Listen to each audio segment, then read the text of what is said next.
A mixed-race family. The two boys of King Charles III gradually accepted having a stepmother after Queen Camilla wed him in April 2005. The king once dated Camilla while they were both teenagers, but they later wed other individuals. Prince William and Prince Harry were born in 1982 and 1984, respectively, after Charles married Princess Diana in 1981. 8 years previously, Camilla had wed Andrew Parker Bowles. Tom Parker Bowles and Laura Lopes are Camilla and Andrew's two other kids. Later, a scandal involving extramarital affairs implicated Charles and Camilla. They both divorced in 1996 and afterwards began dating in the open. Both of the former Prince of Wales' sons were hesitant when he wanted to propose to Camilla. Pet was moving forward despite Willie and I telling him not to. We gave him a hand pump and good vibes. No ill will, Harry said in his book, Spare, which was released in January 2023. We understood that he would soon be spending time with the woman he had always loved and who may have been the one whom fate had originally planned for him. Whatever resentment or grief we may have felt at another loop in Mummy's story being closed, we recognized that it was immaterial. Diana, the Duchess of Sussex and William's mother, had previously claimed in a number of tell-all interviews that her marriage had 3 people in it, alluding to Charles and Camilla's extramarital affair. In August 1997, when Harry and William were 12 and 15, respectively, Diana ultimately perished in a terrible vehicle accident. The Prince of Wales and Harry apparently made it clear that Camilla would not be a grandmother to their respective children, but they ultimately came to terms with His Majesty's union with the creator of the reading room.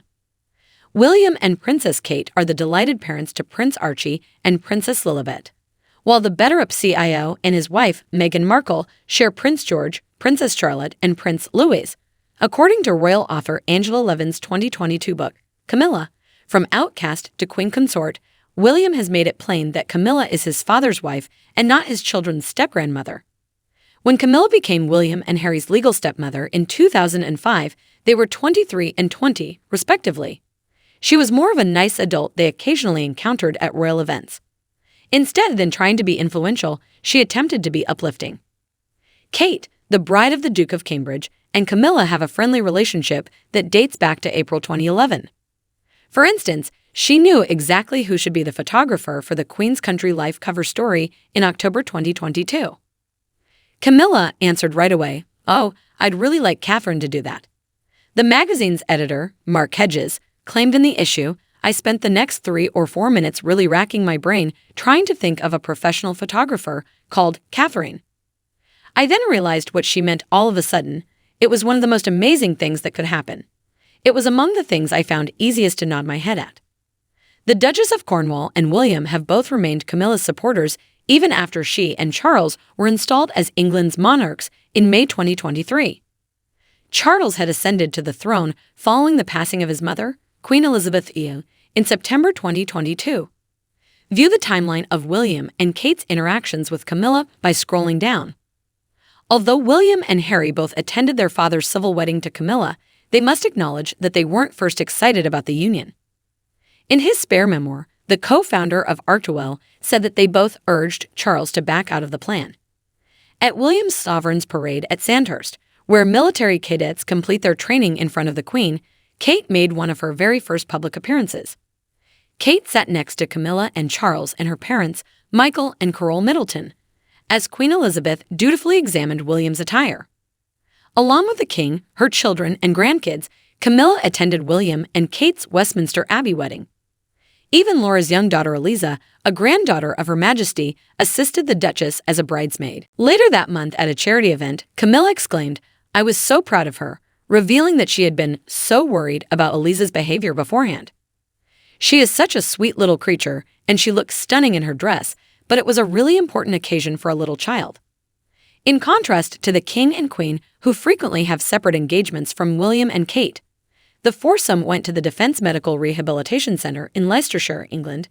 Camilla will be known as Charles Queen Consort when he becomes king, the late Queen hoped during Elizabeth's Platinum Jubilee celebration of her 70 years as the monarch. Buckingham Palace had previously been silent on Camilla's intentions to use the title of Queen Consort. For their part, William and Harry thought the choice had blindsided them. It just depends on whether or not they can move past this negative emotion. The Queen's Elizabeth, health, and these other factors are also factors, of course. In an exclusive interview with Us Weekly, royal analyst Christopher Anderson said, "I don't think it helped with the Queen announcing that Duchess Camilla will be Queen Consort, and that's another issue. It's driving a wedge between the royals." William and the Duchess of Cambridge traveled to the Garter Day festivities in an open-top carriage with Charles and Camilla. Kate, a nascent photographer who takes the majority of Camilla's children's birthday pictures, was given the job of managing her country life cover story. In a statement, editor Hedges said, "We understand this is the first formal portrait of the Duchess of Cornwall taken by the Duchess of Cambridge for a magazine. And it's an honor for us to be the ones to post this stunning picture first. The photos are excellent, and we would be honored to work with the Duchess of Cambridge again." William and Kate attended a pre-ceremony reception at Buckingham Palace with Charles and Camilla prior to Elizabeth's official funeral. Kate and her children George and Charlotte, along with Camilla, entered the hearse the morning of the memorial service. Charles and William both participated in the procession to the Abbey. At a Christmas concert in December, Camilla and her husband supported Kate's royal carols together. The University of St Andrews graduate showed respect for her stepmother-in-law by bowing to her at the conclusion of the performance. On May 6, Camilla and her husband received blessings and were ordained to serve as regents. William and Kate both participated in the Abbey procession during the wedding. The Wales family and their 3 children joined the King and Queen on the balcony of Buckingham Palace following the service. The royals made their first appearance from the balcony since the late Queen's passing. Only the senior working members left the group. Along with Camilla and the Duchess' 3 children, Kate participated in the Trooping the Color carriage parade. Later, Kate, Camilla, George, Charlotte, and Louis joined William and Charles to watch the military fly past from the Buckingham Palace balcony.